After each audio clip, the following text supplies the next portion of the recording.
নমস্কার সম্মানিত দর্শকবৃন্দ, আপনাদের কাছে অনেকেরই খাস জমি রয়েছে। আপনারা পাট্টা বা সেই খাস জমিটি রায়তি বন্দোবস্ত পাইবার জন্য আবেদন করতে চাইছেন। তো আপনাদের জন্য সুবর্ণ সুযোগ, 2023 পয়লা এপ্রিল থেকে যে দুয়ারে সরকার ক্যাম্প শুরু হচ্ছে, সেই ক্যাম্পে আপনারা খুব সহজেই অনস্ক্রিনে যে ফর্মটি দেখতে পাচ্ছেন, এই ফর্মটি জমা করে আপনার খাস জমি পাট্টার জন্য আবেদন করতে পারবেন এবং পাট্টা পাওয়ার পর সেই পাট্টা জমি দিয়ে আপনারা কৃষক বন্ধুতেও আবেদন করতে পারবেন। আর আপনারা জানেন কৃষক বন্ধুতে আবেদন করলে আপনারা পাট্টা জমি দিয়ে সেক্ষেত্রে কিন্তু আপনারা 2000 করে মোট 4000 টাকা বছরে পেয়ে যেতে পারবেন।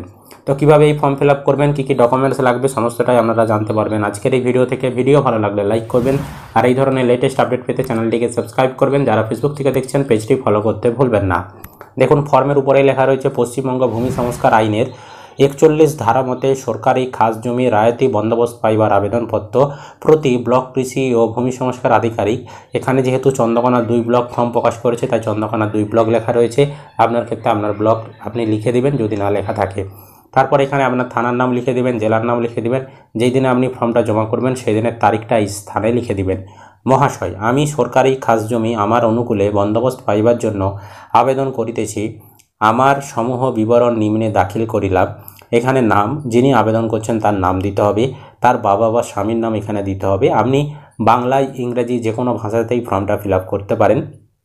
তারপর নিজস্ব জমির পরিমাণ, আপনার নিজের যে জমি রয়েছে, নিজের ধরুন আরও অনেক অন্য মৌজাতে বা অন্য জায়গায় জমি রয়েছে বা সেই মৌজাতেই জমি রয়েছে, নিজের যে জমিটা নিজের নামের যে রায়ত জমিটা রয়েছে সেই জমির বিবরণটা আপনাকে দিতে বলছে। তো সেই জমি আপনার কোন মৌজায়, জের নাম্বার কত এখানে লিখে দিবেন, খতিয়ান নাম্বার লিখে দিবেন, দাগ নাম্বার এবং শ্রেণী, কোন শ্রেণীর সেই জমিটি আর কতটা পরিমাণ জমি এ করে আপনি এখানে পরিমাণের নিচে লিখে দিবেন। তারপর বলেছে ঘয়ে বর্গাদার হিসাবে চাষাকৃত জমির বিবরণ। যদি আপনার বর্গা জমি থেকে থাকে সেক্ষেত্রে আপনি আপনার বর্গা জমির ডিটেলস এখানে দেবেন।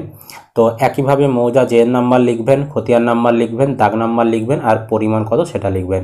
আর এই যে দেখতে পাচ্ছেন নিজস্ব জমি আর বর্গা জমি যদি আপনার থাকে তবেই আপনি লিখবেন। আর যদি আপনার নিজের কোনো জমি না থাকে, বর্গা জমি যদি না থাকে, তাহলে আপনি এই ঘর দুটো ফাঁকা রেখে দিবেন। তারপর উহাতে বলেছে পরিবারের জমির বিবরণ, নিজস্ব জমি সহ। এবার আপনার পরিবারে অন্যান্য সদস্যদের আরও জমি রয়েছে, তো সেই জমির বিবরণ আপনাদেরকে দিতে হবে। নিজস্ব জমি সহ মানে আপনার নিজের জমিটার সাথে সাথে অন্যান্য পরিবারের ফ্যামিলির যে জমি সেই জমির ডিটেলস দিতে হবে। তো এখানে ধরুন আপনার পরিবারে 2 জন মেম্বার রয়েছে, তাদের জমি রয়েছে, তাহলে একজন মেম্বারের নাম মালিকের নামের নিচে লিখে দিবেন, যার নামে জমি রয়েছে সেই মালিকের নামটা লিখে দিবেন, সদস্যের মৌজা জের নাম্বার লিখে দিবেন, খতিয়ান নাম্বার, দাগ নাম্বার এবং শ্রেণী আর কতটা পরিমাণ জমি লিখে দিবেন। এইভাবে যতজন মালিক, যতজনের জমি রয়েছে আপনার পরিবারে ততজনের এখানে মালিকের নিচে নাম, মৌজা, খতিয়ান, দাগ, শ্রেণী, পরিমাণ আপনারা লিখে দিবেন। তারপর বলেছে চয়ে বর্গাদার হিসাবে পরিবারের সদস্য বা সদস্যদের জমির পরিমাণ। এবার আপনার পরিবারের সদস্যদের যদি বর্গা জমি থেকে থাকে তাহলে আপনি সেই জমির পরিমাণটা কত হচ্ছে এ করে লিখে দিবেন। আর যদি কোনো জমি না থেকে থাকে তাহলে লিখতে হবে না। আর একইভাবে এই যে পরিবারের জমির বিবরণ, এই ঘরটাও যদি পরিবারের কারো জমি না থেকে থাকে আপনি এখানে নাও লিখতে পারেন। তারপর এবার 6 বলেছে দখলীকৃত সরকারি খাস জমির বিবরণ। এবার এই জায়গাটাই মেন, আপনি যেই জমিটার আপনি পাট্টা নিতে চাইছেন, যেই খাস জমিটার, সেই জমির বিবরণ এখানে দিতে হবে। সেই জমিটার মৌজা জের নাম্বার কত লিখবেন, দাগ নাম্বার কত লিখবেন, কোন শ্রেণীর সেই জমিটা আর এখানে পরিমাণ মানে একরে কত হচ্ছে আপনি লিখে দিবেন। তারপর এখানে বলেছে আমি মেদিনীপুর জেলার চন্দ্রকোনা থানার, এই জায়গাটা, এই জেলা আর থানা এগুলো আপনার যেই জেলা আপনার যেই থানা সেটা লেখা থাকবে।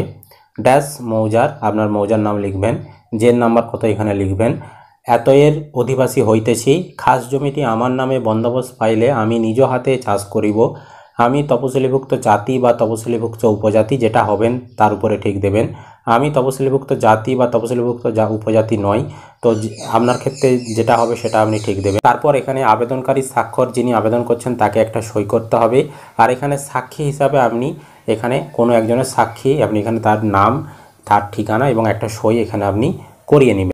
তো আপনার ফর্ম ফিল আপ রেডি। এবার এই ফর্মের সঙ্গে কী কী কাগজ দেবেন, আপনার ভোটার কার্ড, আপনার আধার কার্ড এবং এখানে আপনি যেই জমির ডিটেলসগুলো দিচ্ছেন সমস্ত জমির ডিটেলস দিতে হবে। নিজস্ব জমি দিলে নিজস্ব জমির যে রেকর্ড রয়েছে সেটা দিতে হবে, বর্গা জমি দিলে বর্গা জমির যে কাগজ রয়েছে দিতে হবে, পরিবারের জমির বিবরণ দিলে পরিবারের জমির কাগজ দিতে হবে এবং এখানে সরকারি যে খাস জমিটা সেই খাস জমির কোনো যদি কাগজ আপনার থেকে থাকে বা দলিল থেকে থাকে তার কিন্তু জেরক্স কপি আপনাদেরকে দিতে হবে।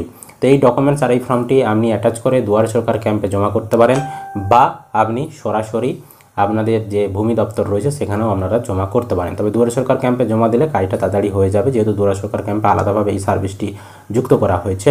আর এই ফর্মটিও কিন্তু আপনারা আপনাদের নিকটবর্তী যে দুয়ারে সরকার ক্যাম্প হবে সেই ক্যাম্প থেকে সম্পূর্ণ বিনামূল্যে পেয়ে যাবেন।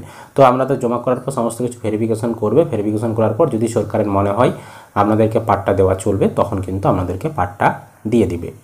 আশা করি আপনারা ব্যাপারটা বুঝতে পেরেছেন। যদি ভিডিও ভালো লেগে থাকে অবশ্যই কিন্তু একটি লাইক করবেন, আর এই ধরনের লেটেস্ট আপডেটগুলো পেতে চ্যানেলটিকে সাবস্ক্রাইব করবেন, আর যারা ফেসবুক থেকে দেখছেন পেজটি ফলো করতে ভুলবেন না।